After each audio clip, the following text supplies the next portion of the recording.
नमस्कार संतोषी किचन को आपण मानक बहुत बहुत स्वागत। आज मु फुलकोबी आलूर झोल बनैबी किंतु गोटे नुआ उपाय बनैबी आ यार टेस्ट बहुत ही भल आसो आ गैस प्रॉब्लम मध्य रहबनी।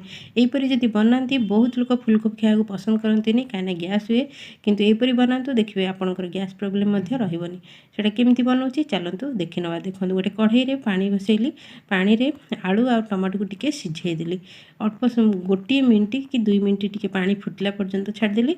तापरे फुलकोबी की छोट छोट करी काटिकी रखी से फुलकोबी की मध्य से दे दौची।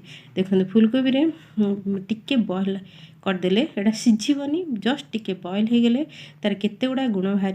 देखो टिके बॉयल हेले ताधरे फुलकोबी साधारणतः पोक थाए, पोक बाहरी जीवो। जदि आपनकर पेट गैस होची ताहले गैस हबनी।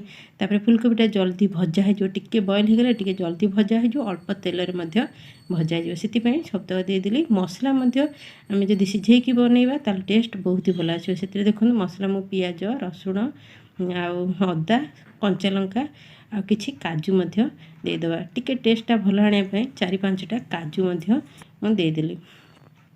दे टिके 2 मिनिट टिके छाड़देवा। टमाटा आमर सिझी जेहेतु टमाटा को मुझे बाहर करदेली। टमाटा बाहर करी पानी रे बुड़ला पर्यंत मात्र 2 मिनिट छाड़ीदेवा। सिझिबनी, जस्ट टिके बॉयल हो। देखो पानी हो गला तापरे ताको 2 मिनिट हो गला। देखो पूरा पूरी भाव फुटी जाइए।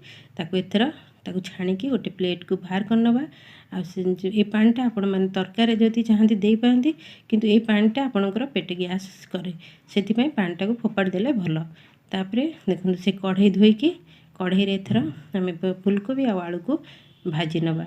देखो अल्प टिके तेल देइछि, सेतिर मध्य बढ़िया भाव में आमर आलू फुलकोबी भाजी हो कहीं एटा टिके हाफ बॉयल हो जाइए। से फुलकोबी आ आलू को से दे दूची। लुण हलदी तो मुझे नथली, से ताधे लुण आ हलदी देदेवा। हलदी देदेली, लुण टेस्ट मुताबक दे ताको टिके भल भाव में भाजी नौची। देखो यहीपरि भाव में ताको टिके लाली लाली करी भाजबार अच्छी जमी। तापर मसलाटा देखो मसला गुंड मसला मुझे प्रिपेयर कर नौची। गुंड मसला रे टिके पानी देदेली गोटे गिनारे। तापर जीरा गुंड अध चामच, धनिया गुंड अध चामच, जेकोसी करी मसला थी से अध चामच देदेवे। आ काश्मीरी लंका गुंड 2 चामच। तापर हलदी हलदी टेस्ट मुताबक, लुण टेस्ट मुताबक दे ताकू गोटे पेस्ट बनई नेली। आ जो सिझिला बेले आलू फुलकोबी सिझिला बेले पियाज रसुण काजू कंचा लंका अदा जो थिला तार मध्य गोटे पेस्ट मु बनई नहीं। देखो तापर आमर भजा हो गला। भजा होला पर ताकू गोटे प्लेट को बाहर कर नेली। से कड़ई रे देखो किसी सोरिष तेल देदेली, टिके चीनी देदेली, गोटा मसला किसी देदेली, डालचीनी गुजराती तेजपत्र शुखिला लंका।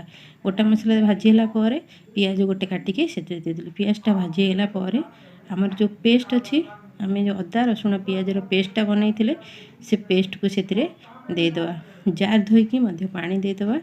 देखो पेस्टा को देदेली, जार को धोईकी से पानी देदेली। एटा बेसी कषा हेनी कहीं अल्प सिझी जाइए, जस्ट अल्प टिके कषा हे। तापर गुंड मसला रखी, गुंड मसला तो सब दे देती। गुंड मसला को से देदेली। टमाटो को देखो यहीपरि भाव में जब टमाटो सिझे तरकारी देवे ताहले एसिड प्रॉब्लम रही। जन जन को एसिड हुए किंतु यहीपरि टमाटो को जब चोपा काढ़ीदेवे ताहले किसी भी असुविधा ना। से चोपा काढ़ी मुझे देखो तरकारी देदेली। से मसला सांगे आम टमाटो को भल भाव में कषि नवा। मुझे लुण तो देदेची, आगुरी भजारे देती। आदि आपण मैंने टेस्ट करी देखिए जब लुण कम थाए आगे लुण देदेवे। तापर मसला तो बेसी कषिबार ना, से मु फुलकोबी आलू भजा को देदेली।